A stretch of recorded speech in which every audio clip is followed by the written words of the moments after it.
માળિયાહાટીના તાલુકાના ધરતીપુત્રો ખાતરની અછતથી પરેશાન થઈ રહ્યા છે। માળિયાહાટીના પંથકના ખેડૂતો હાલ શિયાળુ વાવેતર માટે તૈયારીઓને આખરી ઓપ આપી દીધો છે, તેથી ખાતર વાવવાનું જરૂરી છે।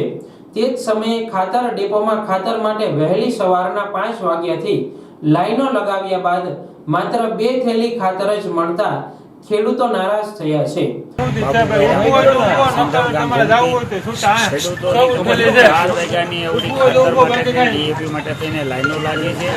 આજ સુધીમાં તમને તો સમજી લો 2 થેલીનું વિતરણ કરે છે। ખેડૂતને 2 થેલીની જરૂરિયાત છે, એને 2 થેલી આપણે પિયત કઈ રીતનું કરવું અને આવડી લાઈન લાગી હોય અને બહાર આવી અને ગ્રાહકને કહીએ કે 4 વાગ્યાની જરૂરિયાત છે, બીજા વયા લઈ ગયો 4 વાગ્યાના ખાતર વહેલી તકે માળિયામાં મળે એવી અમે સરકારશ્રીને તંત્ર પાસે તાત્કાલિક ખાતરનો જથ્થો ઉપલબ્ધ કરાવવાની માંગ સાથે હોબાળો મચાવ્યો હતો। ખૂબે મત આપનારાઓએ પણ લાઈનમાં ઊભા રહેવું પડે છે અને સરકારશ્રીને વિનંતી કરવી પડે છે। ખેડૂતમાં ચર્ચાતું હતું કે ખૂબે મત દીધા ત્યારે આવી આશા ન હોતી કે લાઈનમાં ઊભવાનો વિકાસ થશે। મારું ગામ વડિયા, નામ સિંધો બાલુભાઈ સુખાભાઈ। આ ખેડૂત સવારે 6 વાગ્યાના લાઈનમાં ઊભા, કોઈ 5 વાગ્યાના આવ્યા, કોઈ 4 વાગ્યાના આવ્યા, હજી આવીને આવી લાઈન છે ને ખેડૂત આવી રીતનું હેરાન થાય।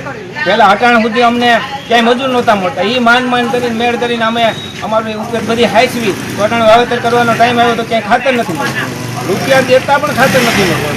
તો આ અટાણે આ સરકારની આંખ ઉઘડે કે ઉઘડતી જ નથી। તો આ લોકોને આવી રીતનું હેરાન થવાનું કાંઈ માટે અને મત લેવા માટે તો તમે કંઈક પણ આજીજી કરો, એ સમય વયો ગયો પછી તમે બધું ભૂલી જાઓ।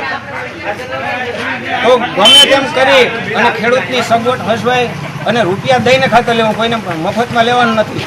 તો સરકારશ્રીને મારી નમ્ર વિનંતી છે કે તમે ગમે એમ કરી અને આ લોકોની વ્યવસ્થા કરી જય। તમામ ખેડૂતના ચહેરા પર નિરાશા જોવા મળતી હતી। માળિયાહાટીના ખેડૂત શ્રી પ્રફુલભાઈ જમણભાઈ મોરી મારું નામ। માળિયાહાટીનામાં કાલનો સતત ખેતી નિયામક અધિકારી શ્રી ગજેસરિયા સાહેબને રજૂઆત કરવાથી માળિયાની અંદર ડીએપી ખાતરની ખૂબ જ અછત હોવા છતાં માળિયામાં 36 ટન 3 જગ્યાએ 12 ટનની ગાડીઓ આપેલી છે। હજી અમારા ખેડૂતોને ખૂબ જ ખાતરની જરૂરિયાત છે। સવારનું 5 વાગ્યાનું વિતરણ કરી નાખ્યું, ઘણા ખેડૂતો બિચારા નાના માણસો રહી ગયા છે। તો હજી આપણે અધિકારીશ્રીને એવી રજૂઆત કરીએ કે અમારા વિસ્તારમાં પૂરતો વરસાદ હોવાથી ખૂબ જ પિયત થાય એમ છે, ખૂબ જ ખાતરની જરૂરિયાત છે। જે નબળા ખાતરો વેચાય છે, જો ડીએપી ખાતર નહીં આવે તો ખેડૂતો પાયમાલ થઈ જાય, નબળા ખાતરો વેચાશે।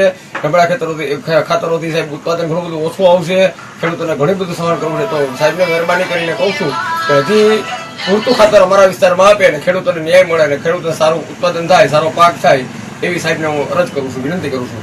નમસ્કાર।